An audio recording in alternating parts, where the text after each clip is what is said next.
I just love to create. I love to inspire.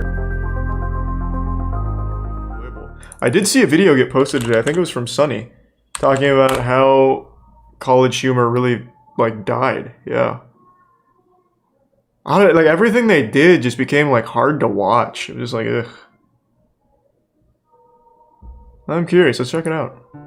Almost everyone at CollegeHumor lost their jobs today. That was the title of a news article published in January 2020 after CollegeHumor reduced its staff from around 100 people to less than 10. The need to lay off a whopping 90% of their workforce had come about because of financial troubles. The channel wasn't profitable. CollegeHumor had suffered from multiple changes in monetization rules. Many of their spin-off products were launched with varying levels of success, all while their general viewership had declined from beyond 100 million per month to around 15 million per month recently. Similar to Smosh as covered previously, CollegeHumor actually began as a separate website in 1999. However, while Smosh saw a little success on their website prior to making videos, CollegeHumor was the opposite. In the 6 years between 2000 and 2006, the CollegeHumor website saw massive success by posting content which was, quote, dedicated to the goofy things that college kids find funny. The fact that CollegeHumor's audience were college kids meant that a lot of the content and humor posted was slightly controversial. They used to have the prank wars. There was a section for funny drunk college photos, offensive signs, and sexualized images, in conjunction with a message on the homepage from October 2000 which read, "Attention parents and people over 32. Necessary warning. We've had several complaints from parents and older people who are offended after looking at this site. Please note that the name is CollegeHumor and not Parent Humor. You will be offended if you explore this site anymore, so please do not proceed. Also, if you're younger than 18, some of this stuff may not be appropriate. We understand that by saying this, we're drawing more under 18 kids into the site, but oh well. Oh, and don't try stuff you see on here at home. Thanks." This message gives us a pretty good insight into the image that CollegeHumor was going for. It seemed as though they almost wanted to rustle some jimmies in order to show their users that they were willing to push boundaries, and it worked extremely well. Our third month, we got a check for $8,000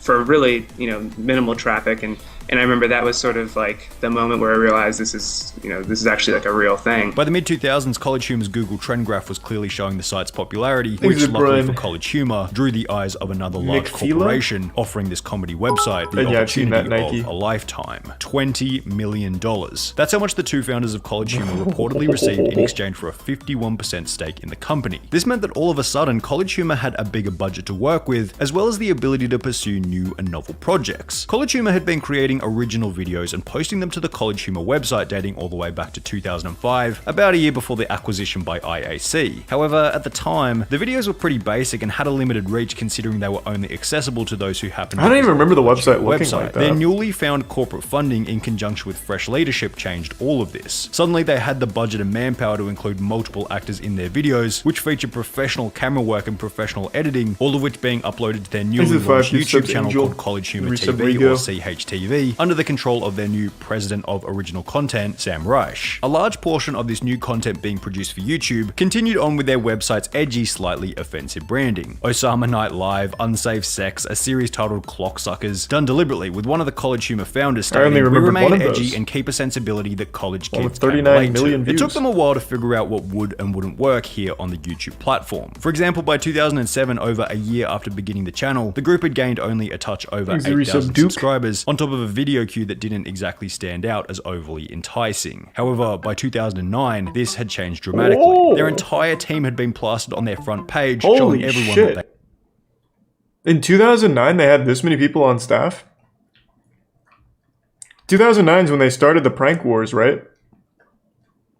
Damn, I thought it was literally just like 4 dudes.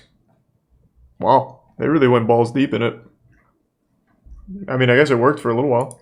They meant business. And if you scroll down a little bit to the video section, not only did their thumbnail show that the channel had access to professional animators, but they also often displayed a large cast nestled within professional video sets. From a competition standpoint, CollegeHumor's corporate media backing and access to a huge team of professionals simply put them miles ahead of every other channel at a time when most featured little more than one person talking into a webcam. This would then reflect in their subscriber count. In the 10 months between February 2009 and December 2009, the channel's subscriber count skyrocketed from 150,000 to over 500,000, placing them in the position of YouTube's 16th. I still remember those medals, 6 months later, man. the channel was at 1 million. That shit was By cool. 2014, CollegeHumor had been ranked as New Rockstar's 76th greatest channel of all time. The backbone of this growth was not only the professionally produced skits as previously mentioned, but also the incredibly likable, relatable characters within the videos. Jake and Amir, who were two of the most popular characters on the channel, hosted a series in which Jake would play a logical, rational, calculated office worker, having to deal with this irrational, annoying odd Those are the two guys I remember. Amir. The two would eventually release over 600 episodes of Jake and Amir between 2007 and 2015, at which point they would discontinue the series and leave CollegeHumor altogether, with the goal of working on their own channel and podcast. However, Jake and Amir weren't the only notable characters to What do they do now? CollegeHumor, as highlighted by somewhat of a viral Reddit post in early 2017. What happened to CollegeHumor? They used to be so much better. Like, I know they had at least 15 actors, animation, so much better skits, and it seems as if they had a lot still more post money. together? Now there are only 5-ish actors and nothing near as good quality. The 8,000 plus upvotes and 700 comments on the post showed that many shared a similar opinion. Jake and Amir left, simple as. And on a similar vein, I think a lot of their top talent moved on to bigger and better things. Instead of leveraging that alumni network and doing better, it seems they decided to take on the BuzzFeed model of business, and so they suck now. The comment relating to CollegeHumor taking on BuzzFeed's business model was partially true. CollegeHumor didn't have a super strong political tried to follow BuzzFeed. BuzzFeed did. There was certainly a slight political bias with many videos criticizing America's president. However, most of these videos were pretty mild, done in the name of comedy, and didn't give you the idea that they were trying to have an impact on the next election in the same way that BuzzFeed did. The other thing that set CollegeHumor apart from BuzzFeed was that CollegeHumor kept their content somewhat talked about that offensive. Even after the adpocalypse in 2016, CollegeHumor kept the uncensored swearing and edgy topics alive, which the audience respected as it's simply less common, and it shows that you're willing to take a risk in order to keep the content authentic. However, in the case of CollegeHumor, it may not have been a risk worth taking, as in 2018 they would reveal that it was severely hurting the channel's profits. It came in a video titled How the Internet is Ruining Comedy, posted on the 27th of September 2018, in which the CollegeHumor director Seth Reich would state, "Making internet videos is challenging, mostly because it pays Dick,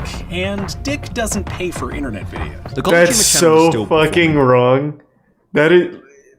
internet creators are dreadfully overpaid. I don't know what the fuck he's talking about. Just because CollegeHumor's making stinkers. Like, I don't know what to tell you, man. People on the internet make way more money than most people expect, and more than they most likely should. Like, this dude is just fucking wrong. Outright wrong. Thanks to the resub Danny and the 10 gift subs Billy. Thank you, man. I appreciate the generosity. Quite well at this point, gaining around 80 million views a month. However, each video was only on average between 3 and 6 minutes in length, which may not have been bringing in enough money to cover the wages of over 100 staff. Later in that same video... No, I'm not exaggerating. Like, take for... I guess I can't get too deep into specifics. There is a channel that was once pretty popular. It is not anymore. And a single ad slot on that channel, they were selling for $300,000. A shout out. A shout out on that channel, $300,000. That was only 2 years ago. Not making that up. There's a tier 1 Amaui and tier 1 Jinx. I'm not going to say the channel, but it's absurd. It is absurd.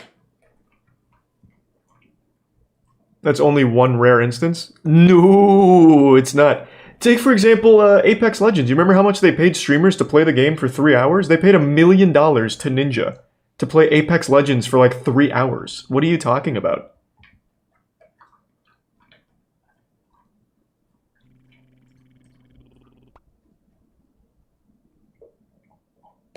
Like, it's a ton. It is an absolute ton.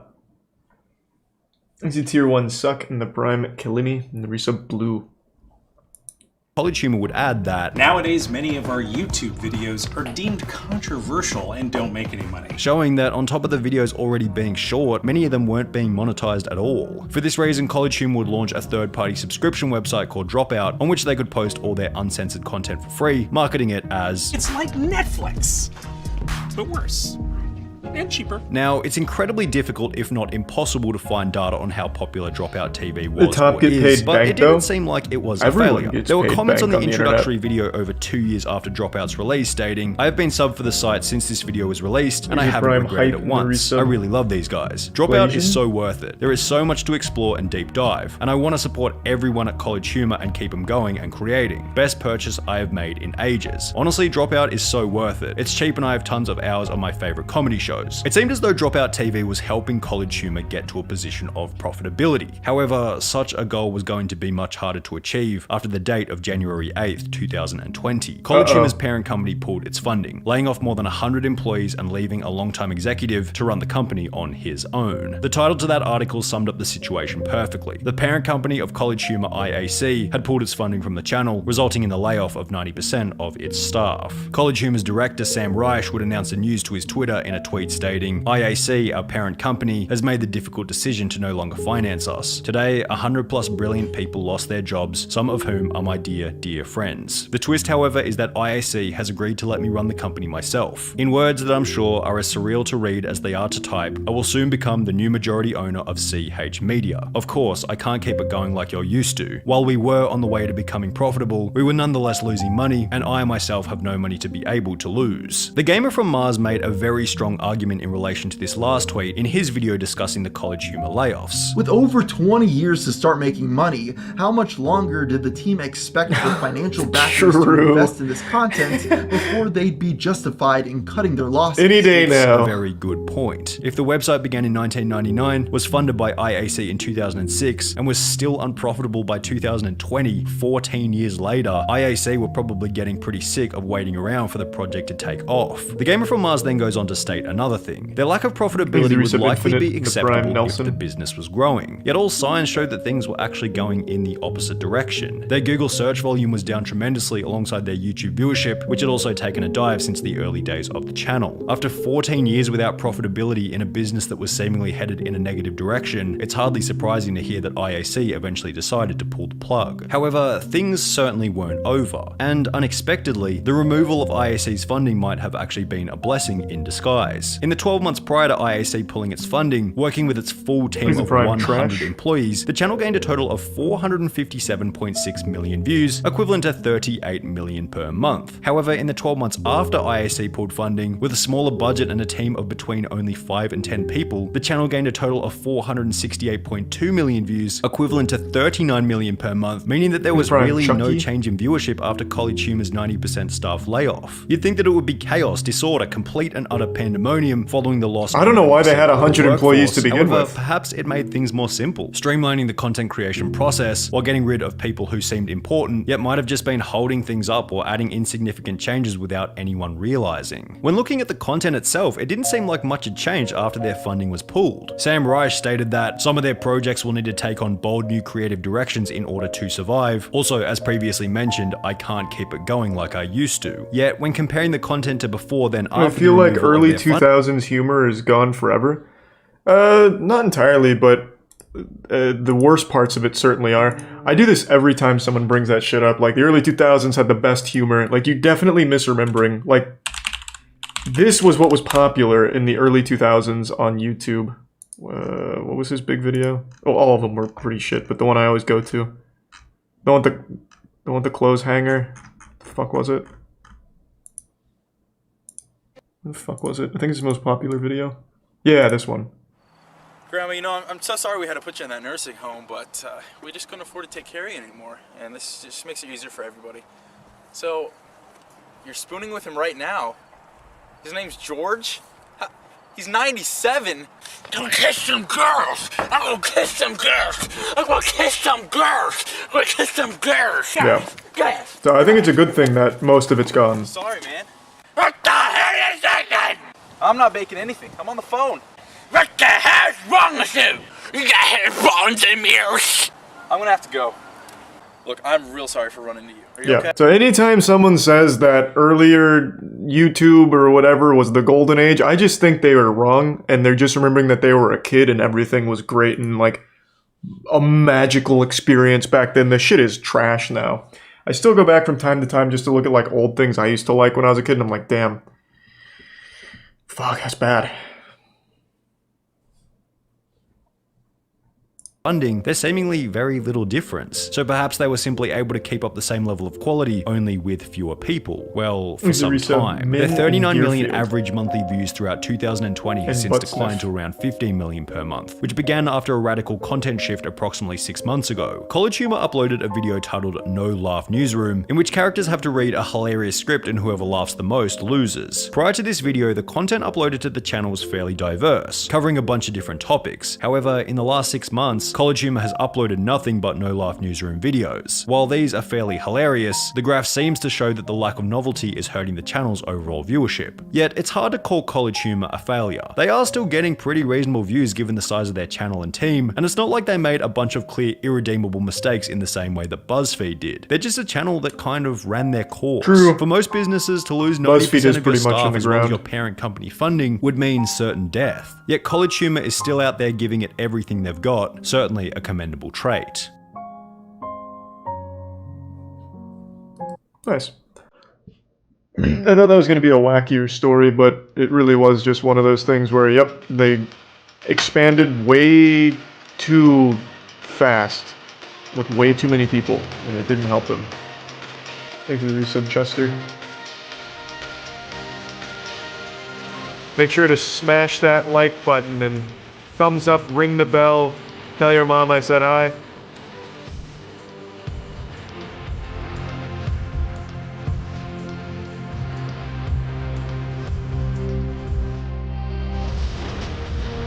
Yeah, that's about it.